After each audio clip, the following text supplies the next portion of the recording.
सत्य की डेफिनेशन बहुत ऊंची है। सत्य माना जो अविनाशी हो, अगर वो परिवर्तित होता रहता है वो सत्य नहीं है।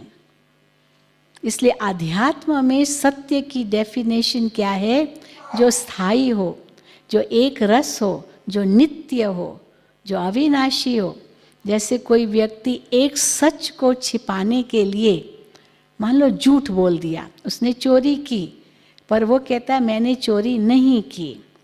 अब नहीं की ये झूठ बोला, की तो है, परंतु फिर जब पूछा जाएगा अच्छा तुम उस समय कहाँ थे, फिर दूसरा झूठ, फिर क्या कर रहे थे, तीसरा झूठ।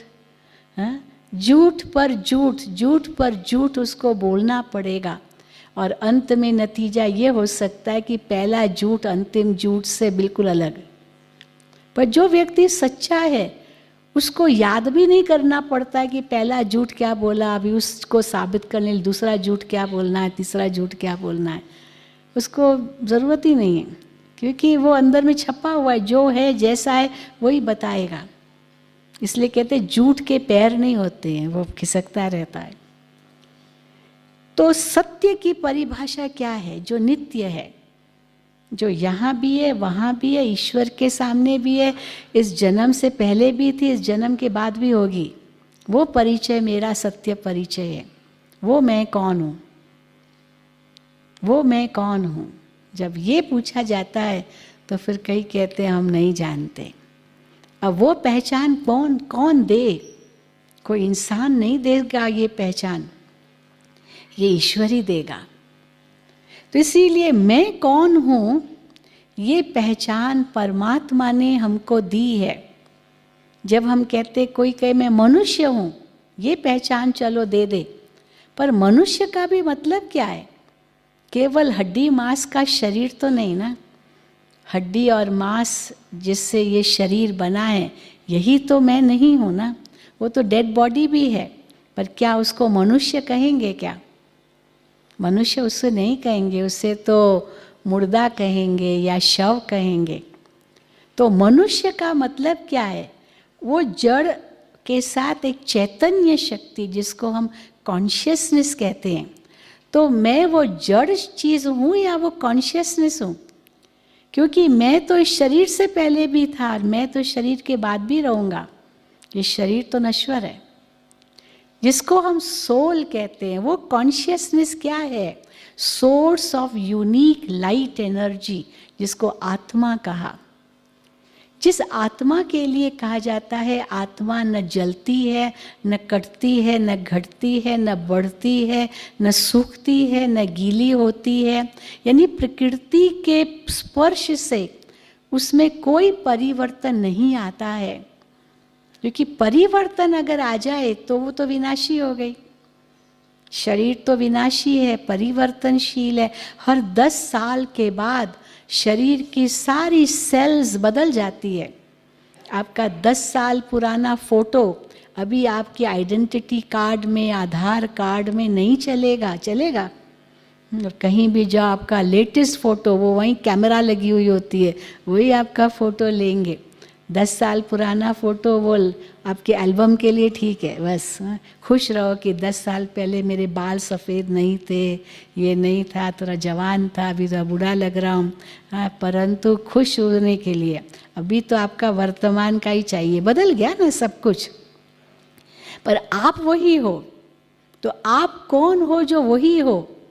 10 साल पहले भी आप वही थे, 10 साल के बाद भी आप वही होंगे, इस जन्म के बाद भी आप वही होंगे, इस शरीर से पहले भी आप वही थे। ये है खुद को पहचानना। इसलिए मैं कौन हूँ? इस शरीर से एक भिन्न शक्ति हूँ, आत्मा हूँ। क्योंकि शरीर की पहचान अपनी है, आत्मा की पहचान अपनी है। 2 चीज़ें हैं, दोनों को एक नहीं हम समझ सकते हैं। जैसे कार के अंदर ड्राइवर बैठा है, ड्राइवर ये कभी नहीं कहेगा मैं ही कार हूँ। एक डिब्बी में हीरा रखा है, पर हीरे का मूल्य और डिब्बी का मूल्य अंतर तो है ना। एक दिया जल रहा है झोपड़ी में, तो झोपड़ी प्रकाशित है, पर दिया बुझ गया तो झोपड़ी का क्या महत्व होगा? इसी प्रकार एक मूर्ति है मंदिर में, अगर मूर्ति नहीं है तो मंदिर का भी क्या महत्व। हाँ, इनका अपना महत्व है, ये भी ऐसे नहीं कि बिल्कुल महत्व नहीं है। शरीर नहीं है तो आत्मा भी क्या करेगी। आप बहुत अच्छी ड्राइविंग करते हैं पर गाड़ी नहीं है तो ड्राइविंग लाइसेंस की पूजा करेंगे क्या? जो गाड़ी भी तो चाहिए। पर दोनों के बीच में आप कौन है? आप तो गाड़ी नहीं है ना। तो उस अंतर को समझना भी बहुत ज़रूरी है। शरीर को तो एक वस्त्र माना गया है और आत्मा को एक्टर माना गया है। वस्त्र तो हम बदलते रहते हैं, ऐसे नहीं कि जो वस्त्र है वही मैं हूँ। हमारे कई एक्टर्स कितने कितने रोल्स बजाते हैं। अमिताभ बच्चन के लिए पहले कहते थे एक एक दिन में 5-5 फिल्मों के लिए वो उसकी शूटिंग चलती थी, 5 फिल्मों के लिए एक साथ। सवेरे तो कूली की शूटिंग कर रहा है और शाम को शहनशाह की शूटिंग कर रहा है। तो कूली भी बनता है, शहनशाह भी बनता है। तो सचमुच कूली या शहनशाह है क्या? नहीं, दोनों ही नहीं है। लेकिन वो तो एक एक्टिंग है, उसकी रियल आइडेंटिटी तो कुछ और ही है। तो रोल्स हमारे अनेक हैं, पर हमारी आइडेंटिटी क्या है? जो भगवान के सामने भी वही आइडेंटिटी चलेगी, वो वास्तव में मैं हूँ। अब उसको पहचानना माना खुद को पहचाना। तो मैं क्या एक फिजिकल चीज़ हूँ जिसमें एक स्पिरिचुअल शक्ति है, या मैं स्पिरिचुअल शक्ति हूँ जो इस फिजिकल बॉडी में हूँ? क्या ये मॉर्टल हूँ जो मर जाऊंगा एक दिन, या मैं इमॉर्टल हूँ जो इस मॉर्टल यानी विनाशी शरीर में हूँ? अब ये जब खुद को हम पहचानते हैं कि मैं वो आध्यात्मिक शक्ति हूँ, मैं वो अविनाशी शक्ति हूँ, मैं अनादि हूँ, मैं अजर हूँ, मैं अमर हूँ, जिसको इंग्लिश में बहुत सुंदर शब्दों में कहते eternal, immortal, imperishable, indivisible and invisible. Invisible भी है। कई कहते हैं अगर आत्मा है तो दिखाई क्यों नहीं देती है? हम कहते हैं ये आंखें तो चर्म चक्षु है, ये तो प्राकृतिक है। ये प्राकृतिक आंखें प्रकृति की चीज़ ही देख सकती है। आत्मा प्राकृतिक नहीं है। It is metaphysics, it's above physics, it's not physics. Physical तो ये बॉडी है। तो जो चीज़ फिजिकल है नहीं, ये फिजिकल आंखें उसको कैसे देख सकती है? We have to go beyond to understand the soul. अब उसको हम कैसे समझें? कई कहते हैं ठीक है आत्मा, मानते हैं, तो कहेंगे हमारे अंदर एक आत्मा है, ये कह दिया। फिर कोई कहेंगे नहीं, हमारे शरीर के अंदर हमारी आत्मा है। अब ये भी कोई कह दे हमारे शरीर के अंदर हमारी आत्मा है। अब हमारे अंदर एक आत्मा है माना मैं शरीर हूँ और मेरे अंदर एक आत्मा है, या हमारे शरीर के अंदर एक आत्मा है माना आत्मा कोई अलग चीज़ है, शरीर भी हमारा वो अलग चीज़ है, मैं कोई तीसरी चीज़ हूँ क्या? है ही दो चीज़ें। फिर तीसरा वाक्य है मैं आत्मा मेरे शरीर में हूँ। अब सही वाक्य किसको कहेंगे? कौन सा है? पहला, दूसरा या तीसरा? हाँ, कौन सा जी? पहला, दूसरा या तीसरा? तीसरा। मैं आत्मा मेरे शरीर में हूँ। शरीर मेरा क्यों नहीं है? ये चीज़ मेरी है, ठीक है, पर ये मैं तो नहीं हूँ ना। मैं इसको अलग कर सकती हूँ अपने से। तो मैं कौन हूँ ये पहचानना एक बहुत बड़ा आज एक बिकम लाइक अ रिडल, एक पहेली बन गई है। तो मैं कौन हूँ? चलो कोई कहे कि आत्मा हूँ, पर आत्मा क्या चीज़ है? जो प्रकृति से परे है, जिसको हम वास्तव में सूक्ष्म आंतरिक शक्तियाँ कहते हैं। हमारी सोचने की शक्ति, ये सबसे बड़ी शक्ति है। फिर समझने की शक्ति, फिर शरीर के द्वारा कर्म करके फिर उस कर्म को रिटेन करने की शक्ति, जिसको हम सब कॉन्शियसनेस कहते हैं। एक कॉन्शियसनेस है, वो मन है, फिर उसको समझना ये बुद्धि है, फिर उसके द्वारा कर्म करके उस कर्म का सूक्ष्म रूप अपने अंदर रिटेन करना, ये सब कॉन्शियसनेस, ये संस्कार है। इसीलिए कहा जाता है इंसान अपने साथ कुछ नहीं ले जाता है, लेकिन जो उसने कर्म किए हैं वो कर्म उसके साथ जाते हैं। धन दौलत जमीन जायदाद मकान दुकान ये कुछ नहीं चलता है, पर जो कर्म किया वो कर्म भी तो मोटा रूप है जो शरीर के द्वारा किया, पर वो कैसे जाते हैं आत्मा के साथ, वो सब कॉन्शियसनेस में जाते हैं। ये सब कॉन्शियसनेस का बहुत कम लोग उसके महत्व को समझते हैं। तो क्या है ये सब कॉन्शियसनेस और क्या है ये कॉन्शियसनेस? वो चेतना वास्तव में वही मैं हूँ। इसीलिए कहा जाता है what am I am not that which what I eat. तो इसीलिए मैं कौन हूँ? वो सूक्ष्म शक्ति थॉट एनर्जी हूँ। आप जो सोचते हैं उसी को आप अट्रैक्ट करते हो और फिर वो कैसे बनते हो। You can attract your success, why not, पर उसके लिए आपको इतने पावरफुल थॉट्स चाहिए। इसीलिए कहा जाता है मन के हारे हार है, मन के जीते जीत। मन जीते जगत जीत। अगर आपने मन को जीत लिया, उसको पहचान करके उसको जीत लिया, अपने वश में कर लिया, तो आप सारे जगत को भी जीत सकते हो। जैसे वो प्रकृति की शक्ति को पहचान करके हार्नेस कर रहे हैं, wind energy, sun energy, water की एनर्जी, ये सब फिजिकल एनर्जीज को हार्नेस करके उनसे बिजली तैयार करते हैं।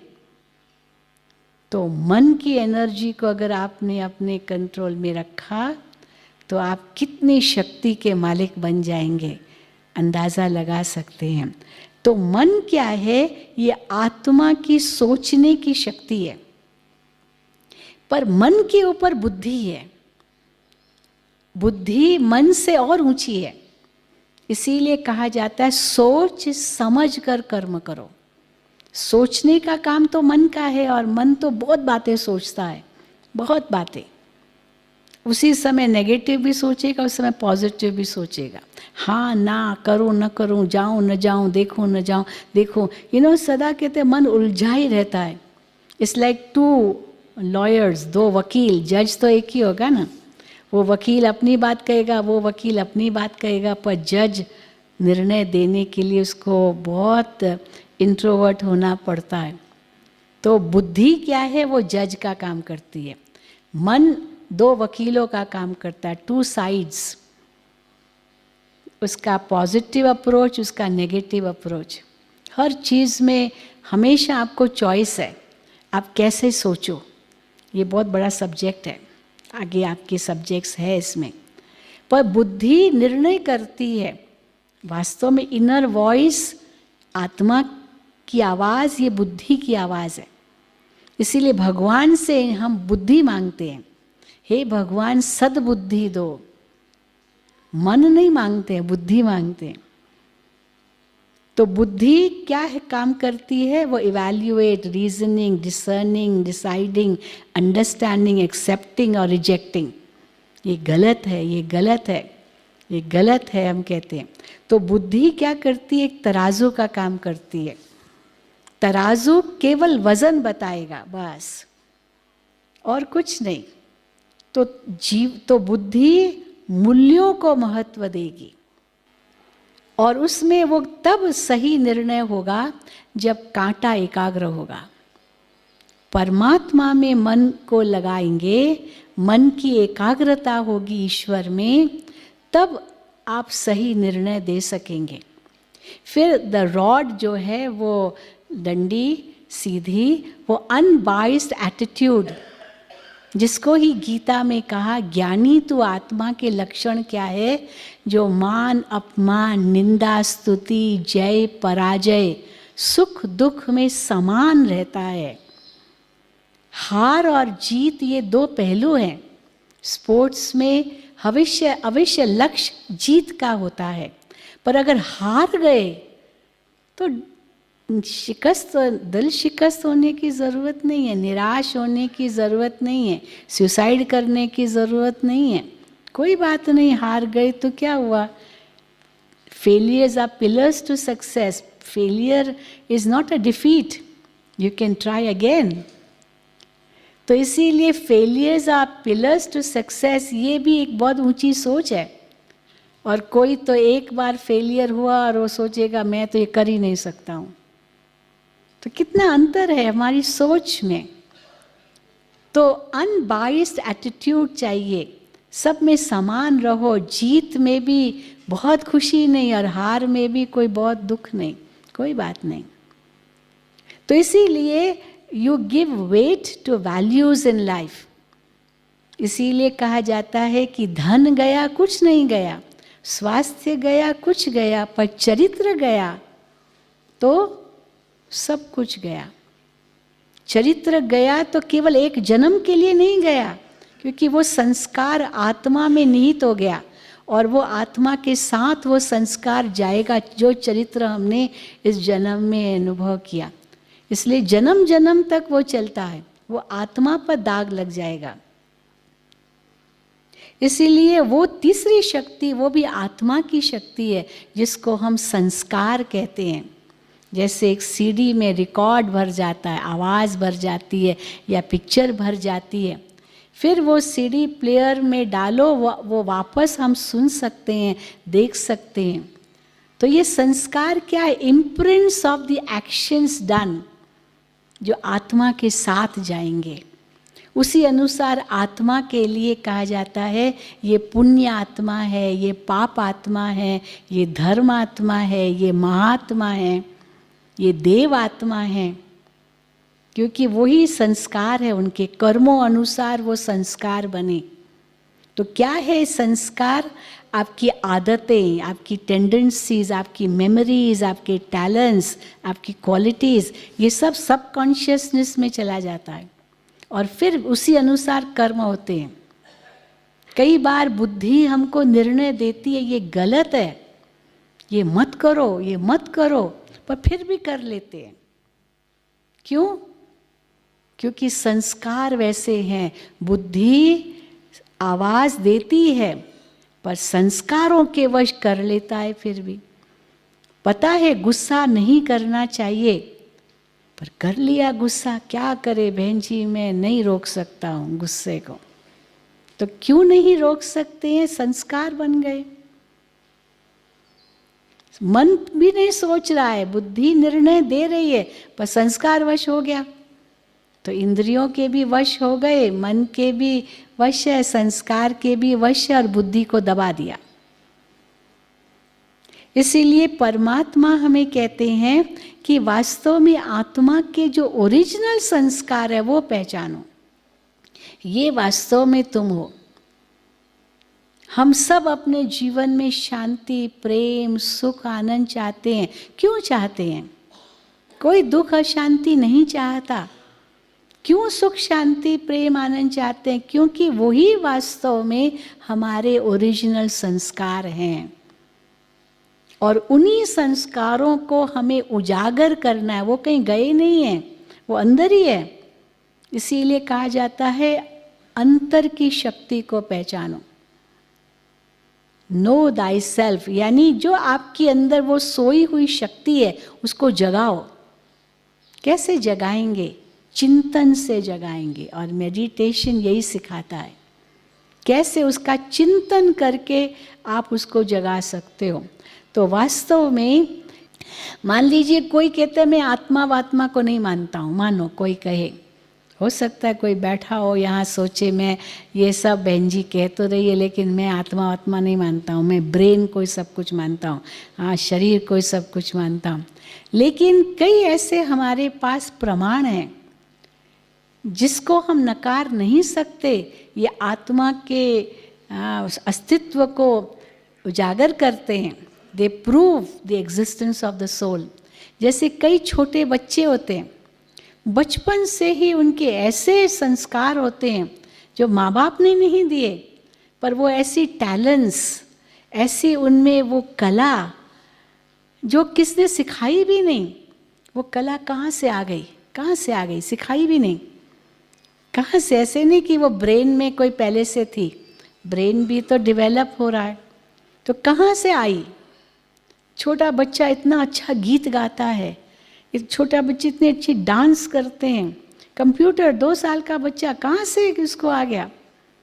ये पूर्व जन्म के संस्कार है, वो आत्मा के संस्कार इस जन्म में आए। कई बार डॉक्टर्स भी हैरान होते हैं, जिसको आउट ऑफ बॉडी एक्सपीरियंस कहते हैं। ऑपरेशन थिएटर में किसका ऑपरेशन हो रहा है, अचानक हृदय की गति रुक गई, डेड, सब कुछ खत्म, और डॉक्टर्स आपस में बात कर रहे हैं कि अब क्या किया जाए। हाँ?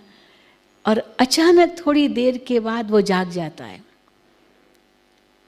और वो अपना अनुभव सुनाता है कि मैं ऊपर से देख रहा था, अपने डेड बॉडी को भी देख रहा था। तो कौन सी आँख देख रही थी? बॉडी में आँख थी, ऊपर में कहाँ से आँख आई जो देख रही थी? फिर डॉक्टर्स आपस में क्या बात कर रहे हैं वो भी मैं सुन रहा था। कान तो शरीर में थे, ऊपर में कहाँ कान थे जो सुन रहा था। फिर अपनी पत्नी, बच्चे जो बाहर बैठे होंगे, जो इंतज़ार कर रहे होंगे, उनको भी देख रहा है।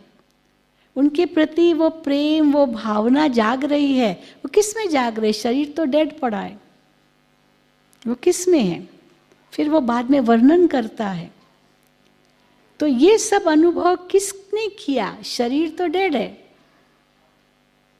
अब इसको कहते हैं आउट ऑफ बॉडी एक्सपीरियंसेस या नियर डेथ एक्सपीरियंसेस। उसको महसूस हुआ, मैं निकला और कैसे ये देख कर आया, सुन कर आया, फिर वापस आ गया।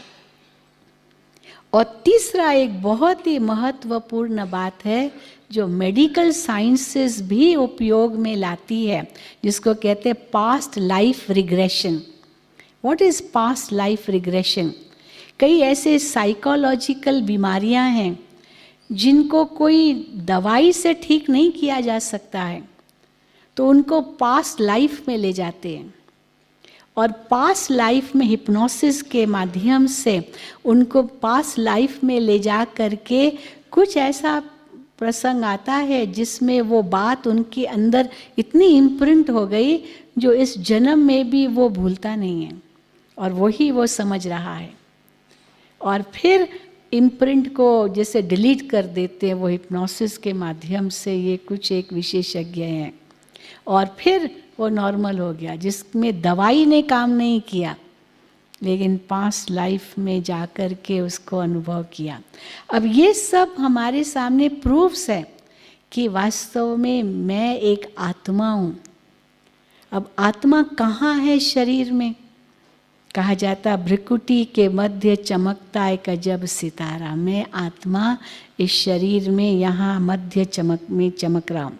यहाँ स्त्रियाँ तिलक लगाती है, इसको आज्ञा चक्र कहते हैं।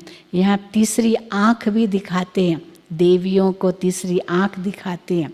ये तीसरी आँख या आज्ञा चक्र या तिलक ये आत्मा की निशानी है।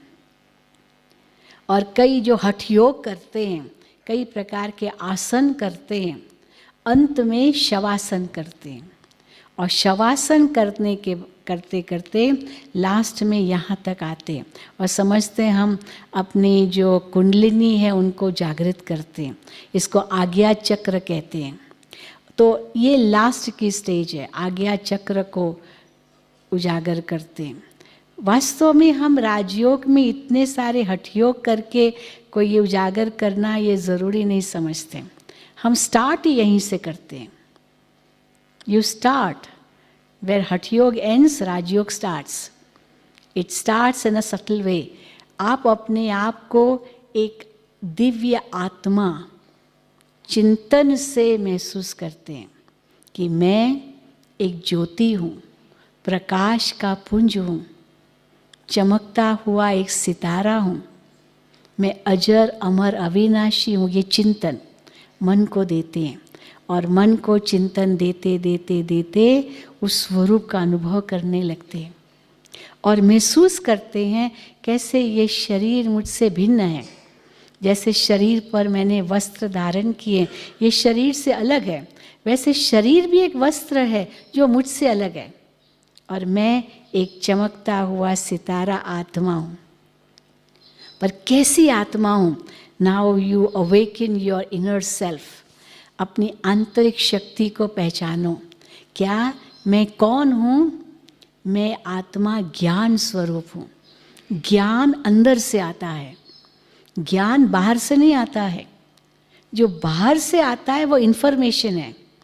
फलाने ने इन्फॉर्मेशन दिया। आजकल मीडिया या इन्फॉर्मेशन टेक्नोलॉजी बहुत बड़ा काम करती है, पर वो इन्फॉर्मेशन है। पर अंदर में जब जाकर के वो बाहर आता है वो ज्ञान है। जैसे भोजन खाया, वो तो केवल खाया भोजन, वो स्थूल चीज़ है, पर वो अंदर जाके पचा, ब्लड में गया, मसल्स में गया, ये सब गया, तब वो शक्ति बनेगा। ऐसे खाली खाया ये शक्ति नहीं है। तो इसीलिए हर आत्मा अपने असली रूप में ज्ञान स्वरूप है, और सबसे ऊंचा ज्ञान है आत्मा का ज्ञान। और ये ज्ञान अगर मुझे है तो आत्मा महसूस करती है मैं इतनी पवित्र हूँ। पवित्रता ये दूसरा गुण आत्मा का ही निहित होता है। आत्मा के अंदर ये पवित्रता है। जब भी आप मन में कुछ ऐसा बुरा सोचते हो, तुरंत कहते हैं मन खाता है। मन क्यों खाता है? क्योंकि आत्मा आपको धिकारती है कि ये क्या सोच रहे हो। वो मन इंद्रियों के वश होकर के सोच रहा है। इसीलिए पवित्र विचार, पवित्रता ये आत्मा का असली गुण है। और जब पवित्र विचार मन में आते हैं तब आत्मा को शांति की अनुभूति होती है। शांति के लिए पवित्र विचार चाहिए। इसलिए कहा जाता है पवित्रता शांति की जननी है। अगर आप सोचते हैं मैं शांत स्वरूप आत्मा हूँ, तो दुनिया की कोई शक्ति आपको अशांत नहीं कर सकेगी, क्योंकि शांति आपका निजी स्वभाव है। और जहाँ पीस है वहाँ लव है, प्रेम, आत्मिक प्रेम। कबीर ने बड़ा सुंदर कहा कि पोथी पढ़त पढ़त पंडित भया न कोई, 2.5 अक्षर प्रेम का पढ़ ले वही पंडित होए। तो 2.5 अक्षर प्रेम, प आधा र म, ये 2.5 अक्षर है क्या? हाँ, प्रेम, स्नेह, प्यार, ये सब 2.5 अक्षर है। लेकिन ये पढ़ने की बात नहीं है। ये हर आत्मा वो उसका स्वरूप है। प्यार मांगा नहीं जाता है, प्यार दिया जाता है। कोई मांगने की चीज़ नहीं है ये। शांति मांगने की चीज़ नहीं है, ज्ञान मांगने की चीज़ नहीं है। ये अंतर से आता है। केवल उसको हम उजागर करें, चिंतन करें, महसूसता अपने आप आएगी। और जहाँ प्रेम है वहाँ ही सच्चा सुख है, जिसको आत्मिक सुख कहते हैं। और उसी आत्मिक सुख में अगर परमात्मा की याद है तो वो परम आनंद है। इनसे ऊंचा कोई आनंद है ही नहीं।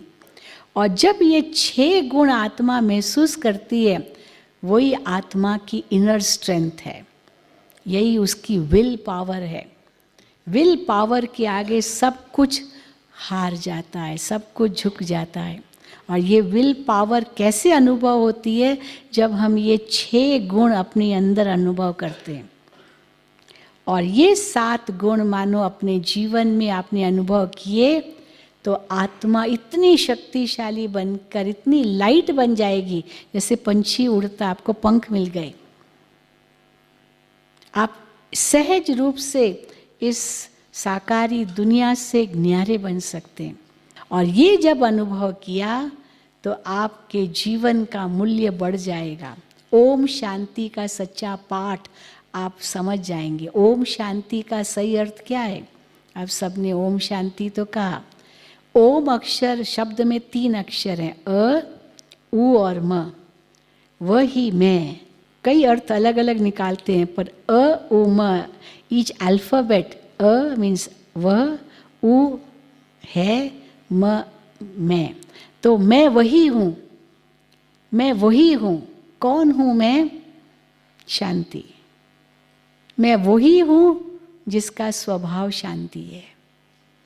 महसूस करते हो या शांति आपको बाहर से लेनी है? हैं? क्या समझते हैं? ये आपकी सोच में है। तो कितनी दूर है शांति आपसे? एक सोच की दूरी पर, और वो सोच है क्या? ओम शांति। इसमें आपकी शांति समाई हुई है। तो चलिए अब हम 5 मिनट केवल इसका अभ्यास करेंगे और महसूस करेंगे अंतर में स्वयं को पहचानिए।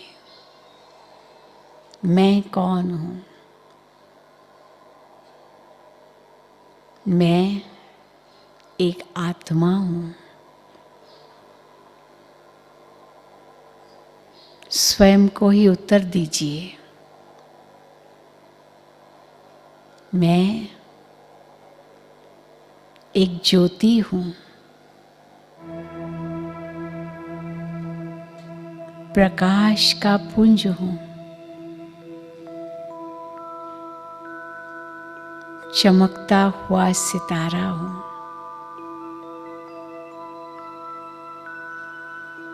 अति सूक्ष्म प्रकाश पुंज हूँ।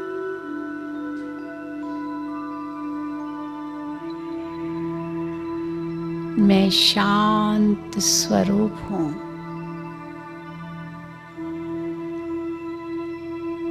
शक्ति स्वरूप हूँ।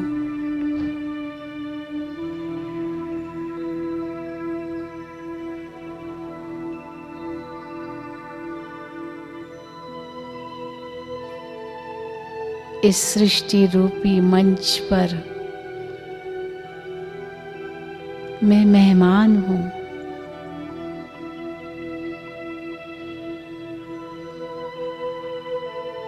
यह शरीर एक वस्त्र के समान है, जिसे धारण कर मैं आत्मा इस सृष्टि मंच पर अभिनय कर रही हूँ। अब मुझ आत्मा को इस देह से पार जाना है। इस देह की दुनिया से भी पार जाना है।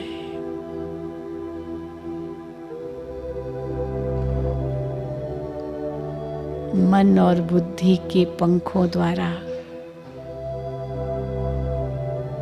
मैं आत्मा 1 सेकंड में उड़कर 5 तत्वों से पार छठे महतत्व में, अखंड ज्योति के महतत्व में पहुंच जाऊं। एक सुनहरा लाल प्रकाश का एक अनंत महतत्व, और उसमें मैं चमकता हुआ सितारा, जहाँ चारों ओर प्रकाश ही प्रकाश है, शांति ही शांति है।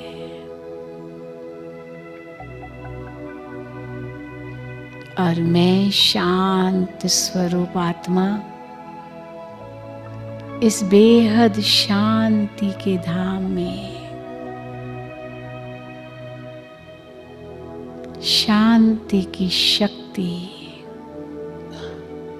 अनुभव कर रहा हूं।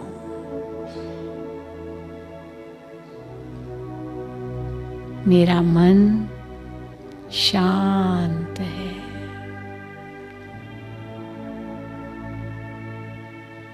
बुद्धि स्वच्छ है।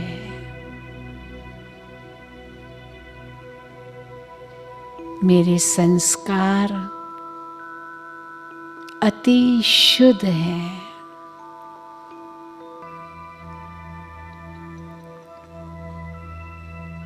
मैं शुद्ध आत्मा हूँ।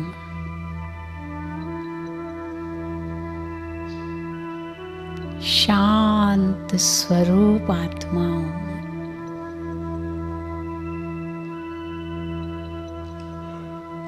शक्ति स्वरूप आत्मा हूं।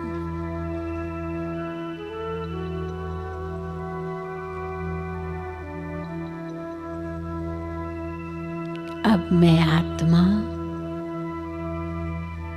स्वयं को पहचान चुकी हूं।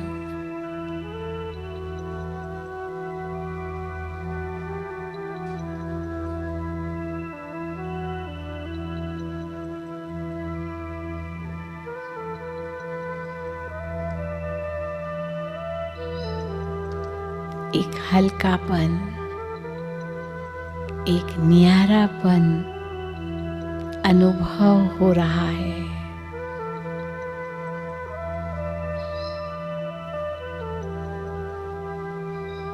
अब इसी शक्ति को स्वयं में समाकर वापस लौटे। फिर से भ्रुकुटी के मध्य विराजमान हो जाए और शरीर के द्वारा कर्म करें, पर उसी बोध के साथ कि मैं शांत स्वरूप, शक्ति स्वरूप आत्मा हूं। ओम शांति शांति शांति।